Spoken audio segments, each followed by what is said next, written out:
दोस्तों ये एक क्रॉसओवर नेटवर्क है। अगर आप डीजे का काम करते हैं तो आपको अच्छी तरीके से पता होगा कि इस काम में आता है और आप डेली यूज में इसे लेते होंगे। बट काफ़ी सारे लोगों को इसके बारे में नहीं पता है, तो उनके लिए ये वीडियो बना रहा हूँ। और जो डीजे का काम करते हैं उनको रिपेयरिंग का भी यहाँ पर बता दूंगा, इसमें क्या क्या खराबियाँ आती है और उसका रिपेयर कैसे किया जा सकता है। अगर आप इस वीडियो को पूरा जरूर देखेंगे तो आपका ही फायदा है, बाकी आपकी इच्छा है। और हाँ, वीडियो को लाइक और शेयर करना ना भूलें ताकि और लोगों को भी सीखने के लिए मिल सके। आपके एक शेयर से बहुत सारे लोगों को इससे हेल्प मिल सकती है। चलिए वीडियो को शुरू करते हैं। सबसे पहले आपको इसके काम बता देता हूँ। ये एक फिल्टर की तरह काम करता है। एम्पलीफायर और स्पीकर के बीच में लगने वाला एक ऐसा किट है जो फ्रीक्वेंसी को फिल्टर करता है। अब यहाँ पर इसमें कई प्रकार के होते हैं।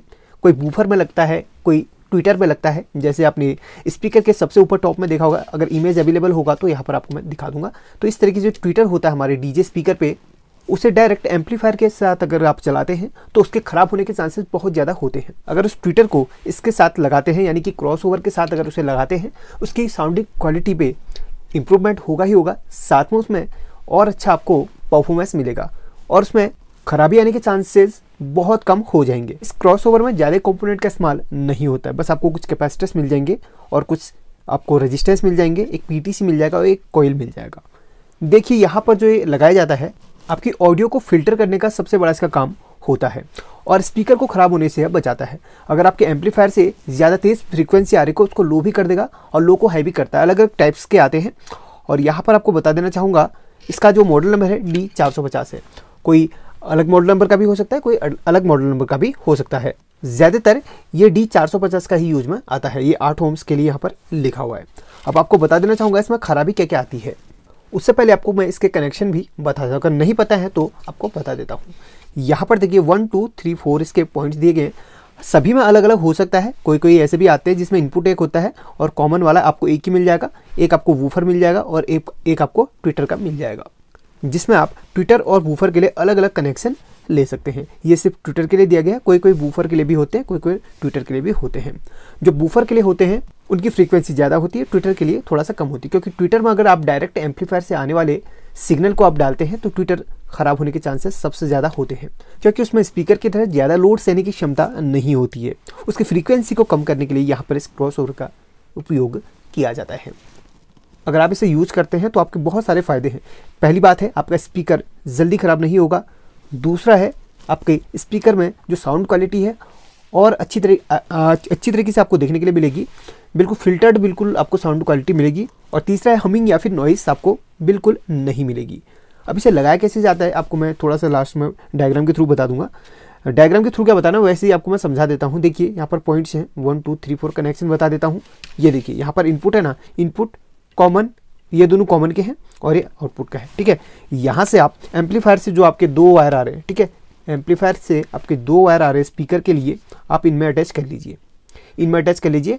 यहाँ पर और यहाँ पर ये इनपुट है और कॉमन है, ठीक है, इन पर अटैच कर लीजिए और यहीं से आउटपुट आपके स्पीकर पे चले जाएंगे। एक एग्जांपल के लिए, बड़ा स्पीकर है नहीं मेरे पास, वरना यहाँ पर पूरा डीजे ला के रख देता।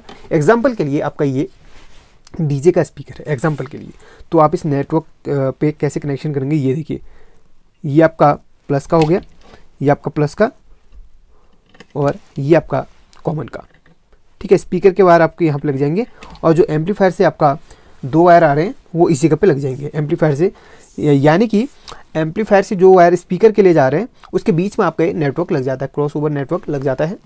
ये सिर्फ डीजे के लिए बने होते हैं क्योंकि उसमें ज़्यादा फ्रीक्वेंसी, हाई फ्रीक्वेंसी का इस्तेमाल किया जाता है और वो ज़्यादा वोल्टेज के होते हैं। तो यहाँ से एम्पलीफायर के वायर इसमें इनपुट हो जाएंगे और यहाँ से हमारे स्पीकर के लिए निकल जाएंगे। ये सिर्फ ट्विटर के लिए है और कोई कोई जो आते हैं वो वूफर के लिए और स्पीकर के लिए दोनों होते हैं। अलग अलग टाइप से आपको देखने के लिए मिल सकते हैं, अलग अलग कंपनी के मिल सकते हैं, अलग अलग आपको उसमें चीज़ों का इस्तेमाल देखने के लिए मिल सकता है। ज़्यादातर जो क्रॉसओवर नेटवर्क होते हैं उनमें आपको कैपेसिटर, रेजिस्टेंस और कॉइल ही ज़्यादातर देखने के लिए मिलती है। अब बात करते हैं इनमें खराबी क्या आती है। इसमें खराबी ना के बराबर आती है। ज़्यादातर इसके रेजिस्टेंस के टूटने की संभावना सबसे ज़्यादा होती है क्योंकि चीनी मिट्टी के बने होते हैं।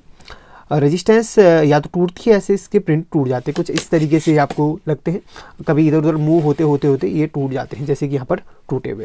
दूसरी जो खराबी आती है वो कैपेसिटर से रिलेटेड आती है। अगर यहाँ पर आपको साउंड क्वालिटी आपको किसी भी स्पीकर में कम लगे तो यहाँ पर अपने तीनों कैपेसिटर को चेंज कर लेना है, ठीक है। साउंड क्वालिटी में थोड़ा सा आपको हल्का सा मतलब धीमापन अगर सुनाई दे तो अपने कैपेसिटेंस को चेंज कर लेना है। अगर आपको साउंड क्वालिटी में थोड़ा सा और प्रॉब्लम आ रही है तो आपको रेजिस्टेंस जरूर चेक कर लेना है। रेजिस्टेंस की वाटेज आपको मैं बता देता हूँ। वैसे रेजिस्टेंस कम खराब होती है, रेजिस्टेंस की या तो प्रिंट टूट जाते हैं या फिर ये टूट जाती है। वैसे अगर प्रिंट मिट जाए या फिर टूट जाए तो यहाँ पर आप देख लीजिए सभी प्रकार के आपके क्रॉस ओवर में ज़्यादातर 25 वाट के ही रेजिस्टेंस देखने के लिए मिलते हैं। इसमें है 10 ओम्स का, तो आपको अगर 10 ओम्स ना मिले तो 10 ओम्स से थोड़ा सा ऊपर नीचे ले सकते हैं, 20 ओम्स तक ले सकते हैं। बेसिकली आपको 10 ओम्स आसानी से मिल जाएगा। तो यहाँ पर देखिए 25 वाट 10 ओम्स। अब आपको चेक भी करवा देता हूँ, चेक कैसे करना है, जिन्हें नहीं पता वो चेक कर लीजिएगा। देखिए इसको बजर के रेंज पर रख लेना है और यहाँ पर आप चेक कर लीजिए। ये देखिए 10 ओम्स आपको दिखाई देगा, बिल्कुल एक्यूरेट 10 ओम्स यहाँ पर आ रहा है। हल्का सा 9 ओम आ गया, कोई दिक्कत नहीं है, बट रेजिस्टेंस ये 10 ओम्स का ही है। तो इस तरीके से चेक होता है। और अगर आपको इस तरीके से वो वैल्यू ना दे, बिल्कुल डेड पड़ा हुआ रहे, तो आप समझ लीजिए वो आपका रेजिस्टेंस ख़राब है, उसे आप चेंज कर लीजिए। 25 वाट आप जरूर लगे, क्योंकि इसमें लोड होता है तो वाटेज ज़्यादा ही यहाँ पर डिमांड करता है। ये भी आपका देखिए ये 0 शो कर रहा है, बट आप यहाँ पर से खोल के चेक करेंगे तो आपको 10 ओम्स ही लगेगा। 1 मिनट, हाँ सॉरी, ये 20 ओम्स दिखा रहा है, बट यहाँ पर आपको कम दिखा रहा है। अगर आप इसे निकाल के चेक करेंगे तो आपको एक्यूरेट यह दिखाएगा, ठीक है।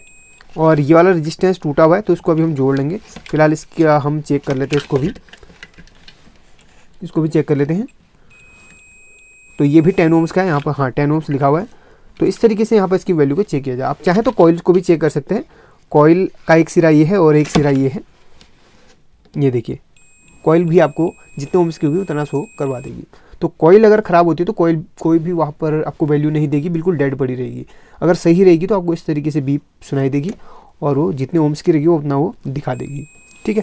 ये कॉइल्स भी हमने चेक कर लिया। अब बात करते हैं कैपेसिटर्स की। देखिए कैपेसिटर वीक होने के बाद आपको वैल्यू वैसे ही देते हैं जैसे वो सही होने पे थे, यानी कि कैपेसिटर ख़राब होने के बाद भी पता नहीं चलता, सिर्फ कैपेसिटर शॉर्ट होने के बाद पता चलता है कि आपके कैपेसिटर शॉर्ट हो चुके हैं।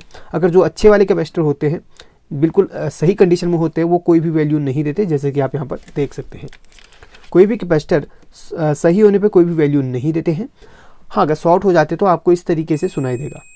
इसको ज़रूर टेस्ट कर लीजिए आप कैपेसिटर्स को, ठीक है। सभी कैपेसिटर यहाँ पर बिल्कुल सही हैं।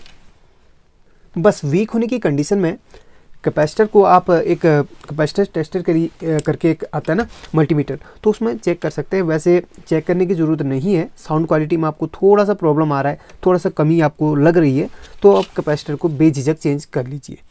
बस आपका साउंड क्वालिटी बहुत अच्छा आने लगेगा, क्योंकि ये जो है फिल्टर का काम करते हैं। यही आपके मेन काम यहाँ पर करते हैं। मेन काम जो है यहाँ पर कैपेसिटर का ही होता है। तो यहाँ पर अभी जो रेजिस्टेंस टूटी है, यहाँ पर बिल्कुल इसी तरीके से मैं लगा लेता हूँ। ये इस जगह से टूटी है।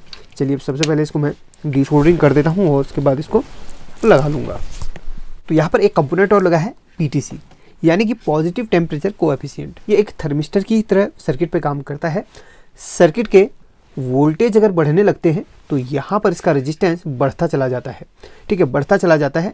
इसीलिए सर्किट को प्रोटेक्ट करने का भी काम करता है। वहीं पे एक कंपोनेंट होता है NTC, यहाँ पर नहीं लगा, यहाँ तो सिर्फ PTC लगा है। अगर NTC, अगर आप जो भी NTC कंपोनेंट देखते हैं वो भी सर्किट को प्रोटेक्ट करने का काम करता है।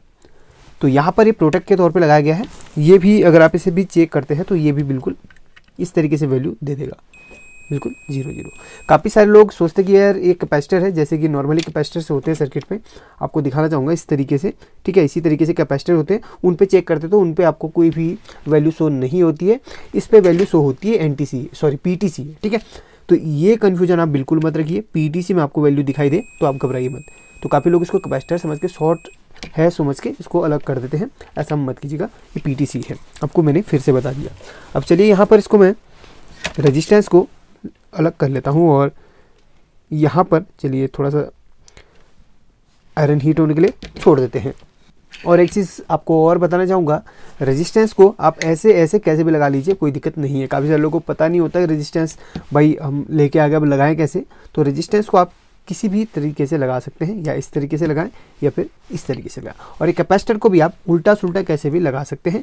एक चीज़ आपको बता देना चाहूँगा, जो इलेक्ट्रोलाइट कैपेसिटर होते हैं इस टाइप के, इस सर्किट में नहीं लगे, बट आपको मैं बता देता हूँ। इलेक्ट्रोलाइट कैपेसिटर को हमेशा उसकी प्लस माइनस को देख के ही लगाया जाता है। गलत इसको आप लगाते हैं तो ये फट जाता है। बट ये जो कैपेसिटर होते हैं, जो नॉर्मल कैपेसिटर होते हैं, आप इसको उल्टा सुल्टा कैसे भी लगा सकते हैं, यानी कि उल्टा सीधा इसकी लेग कैसे भी लगा सकते हैं। और इस कॉइल को भी आप कैसे भी यहाँ पर यूज कर सकते हैं। इसका कोई वो नहीं है कि भाई आपने इसको ऐसे ही लगाना। और पीटीसी को भी आप ऐसे सीधा और उल्टा कैसे भी लगा सकते हैं। इसकी लेग यहाँ भी होगी तो भी चल जाएगा। तो वैसे रेजिस्टेंस इसमें जितने भी कंपोनेंट हैं उसमें आपने कभी चेंजिंग वगैरह करना है, कोई कैपेसिटर चेंज करना है, तो सभी के सभी जितने भी कंपोनेंट हैं आपको किसी भी डायरेक्शन में से लगा सकते हैं। बिल्कुल घबराइएगा मत, ठीक है। यहाँ पर आपको क्लियर बता दिया है। अब इससे कोई भी रिपेयर कर सकते हैं। अगर आप डीजे का काम करते हैं उसको भी नॉर्मली आप घर पे रिपेयर कर सकते हैं, कोई ये भारी काम नहीं है। बस मल्टीमीटर होना चाहिए चेक करने के लिए, बाकी आपको मैंने बता दिया। चलिए जल्दी से इस रेजिस्टेंस को मैं यहाँ पर जोड़ लेता हूँ। तो फाइनली यहाँ पर बोर्ड हमने क्लीन कर लिया है। चलिए दोनों रेजिस्टेंस को हम इंस्टॉल कर लेते हैं। तो यहाँ पर एक इंस्टॉल हो जाएगी और दूसरी जगह पे हम दूसरी को इंस्टॉल कर लेंगे। बस इसमें जो टूटने फूटने की समस्या आती है वो रेजिस्टेंस से आती है, बहुत कम कंडीशन में ये फूकते हैं।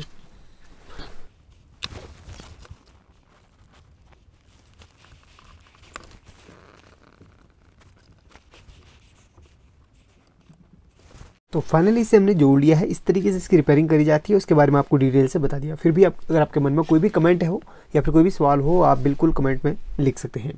फिलहाल इस वीडियो को एंड करता हूँ, मिलते अगले वीडियो में, तब तक के लिए टेक केयर।